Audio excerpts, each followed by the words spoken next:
Welcome to GT5 news. ఈనాటి వార్తలకు స్వాగతం. వరంగల్ జిల్లా నర్సంపేటలో హృదయ విదారక ఘటన చోటు చేసుకుంది. నర్సంపేట బస్ డిపోలో కండక్టర్గా పనిచేస్తున్న బొమ్మ రాజ్ కుమార్ బ్రెయిన్ స్ట్రోక్తో మృతి చెందడం తీవ్ర విషాదాన్ని మిగిల్చింది. సుమారు 4 నెలల క్రితం హన్మకొండ నుంచి నర్సంపేటకు వెళ్లే బస్సులో డ్యూటీ నిర్వహిస్తున్న సమయంలో ఒక టికెట్ కొట్టలేదనే కారణంతో అధికారులు ఆయనను సస్పెండ్ చేశారు. తాజాగా వారం క్రితం పూర్తిగా ఉద్యోగం నుంచి రిమూవ్ చేయడంతో తీవ్ర మానసిక ఒత్తిడికి గురైన రాజ్ కుమార్ అకస్మాత్తుగా కుప్పకూలి మృతి చెందినట్లు కుటుంబ సభ్యులు ఆరోపిస్తున్నారు. ఈ ఘటనపై ఆగ్రహం వ్యక్తం చేసిన మృతుడి బంధువులు నర్సంపేట బస్టాండ్లోనే మృతదేహంతో ఆందోళనకు దిగారు. తమ కుటుంబానికి జరిగిన అన్యాయానికి బాధ్యులైన అధికారులపై చర్యలు తీసుకోవాలని, మృతుడి కుటుంబానికి తక్షణమే న్యాయం చేయాలని డిమాండ్ చేస్తున్నారు. ఒక చిన్న తప్పిదానికి ఉద్యోగం కోల్పోయి ప్రాణాలు కోల్పోయే స్థితికి తీసుకెళ్లిందా అనే ప్రశ్న ఇప్పుడు ప్రజల్లో చర్చకు దారితీస్తోంది.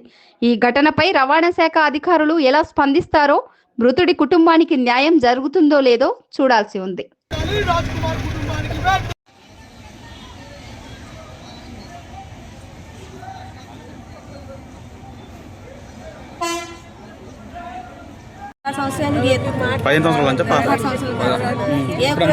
రూట్ల కేసు లేదు, చార్జ్ షీట్ ఏమేమో కానీ ఏం లేవు ఆయనకు. ఫస్ట్ కేసు ఇది ఒకటే ఆయనకు. ఒకటి ఇక్కడతో సస్పెండ్ చేసి ఇప్పుడు టెన్షన్కి తినడం చేయడం వల్ల ఇప్పుడు అట్లా అయింది. టెన్షన్కు బ్రెయిన్ డెడ్ అయింది. పల్లారుగూడ గ్రామానికి చెందినటువంటి బొమ్మకంటి రాజకుమార్ అనే వ్యక్తి, బొమ్మ రాజకుమార్ అనే వ్యక్తి గత 15 సంవత్సరాలుగా ఈ యొక్క నర్సంపేట డిపోలో కండక్టర్ ఉద్యోగం చేయడం జరుగుతూ ఉన్నది. ఇందులో గత 3-4 నెలల క్రితము మహాలక్ష్మి పథకం మీద టికెట్ విషయంలో 70 రూపాయల టికెట్ విషయంలో లోపం జరిగిందనే విషయంలో స్థానిక డిఎం గారు ఆ యొక్క వ్యక్తిని సస్పెండ్ చేయడం జరిగింది. పలుమార్లు ఎన్నిసార్లు కూడా ఈ ఉద్యోగం నాకు వాళ్ళు మహాలక్ష్మి పథకం కింద ఆధార్ కార్డు ఉన్నదని చెప్తేనే టికెట్ ఇవ్వడం జరిగింది. తిరిగి వాళ్ళు లేదని చెప్పారు. తిరిగి నా తప్పేం లేదని చెప్పేసి పలుమార్లు ఎన్నిసార్లు కూడా బతికిలాడినా కూడా ఆ ఉద్యోగం ఇవ్వకపోగా చాలాసార్లు కూడా దుర్భాషమైన సందర్భాలు చాలా సందర్భాలు మనం చెప్పడం జరిగింది కుటుంబ సభ్యులు. అంతేకాకుండా ఈ విషయంలో గత 4 నెలలుగా ఆయనకు జీతం రాకపోవడం వల్ల, ఎలాంటి సోర్సెస్ లేకపోవడం వల్ల మనస్తాపానికి గురై చిట్టీలే కావచ్చు, లేదా ఇతరేతర ఈఎంఐలే కావచ్చు, వాటి విషయంలో చాలా మనస్తాపానికి లోన్ కావడం జరిగింది.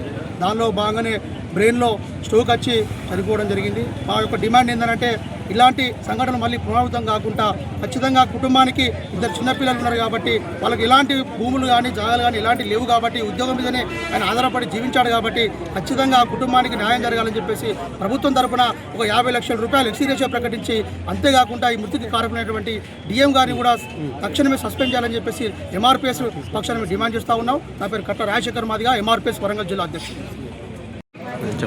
సంగం మండలం పల్లారుగూడ. బొమ్మ రాజకుమార్ ఇక్కడ దగ్గర 18 సంవత్సరాల నుంచి వెళ్ళి కండక్టర్ జాబ్ చేస్తున్నాడు. జాబ్ చేస్తుండగా ఒక 3 నెలల కింద ఈయన బస్సు కండక్టర్గా పనిచేస్తా అంటే ఆ మహాలక్ష్మి పథకం కింద ఒక టికెట్ కొట్టిందంట. ఆ టికెట్ టీటీ వాళ్ళకి దొరికితే నాకు తప్పే లేదు, ఆమె ఆధార్ కార్డు ఉన్నదంటేనే నేను టికెట్ ఇచ్చిన అని చెప్తే కూడా దాన్ని టీటీ వాళ్ళు వినిపించుకోకుండా ఇతన్ని సస్పెండ్ చేయడం జరిగింది.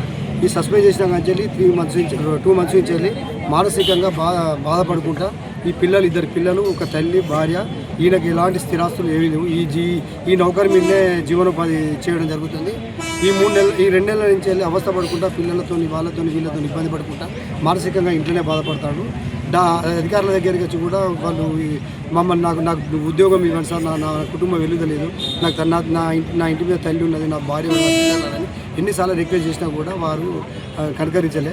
దీనికి మానసికంగా ఇంట్లోనే బాధపడుకుంటా ఈ బీపీ వేజ్ బాగా అయ్యి ఇవాళ పొద్దునట్టు ఇక్కడ చిన్న మెదడు బ్లడ్ క్లాట్ అయిందంట. హాస్పిటల్ తీసుకుపోగానే 2 అవర్స్లోనే చనిపోవడం జరిగింది.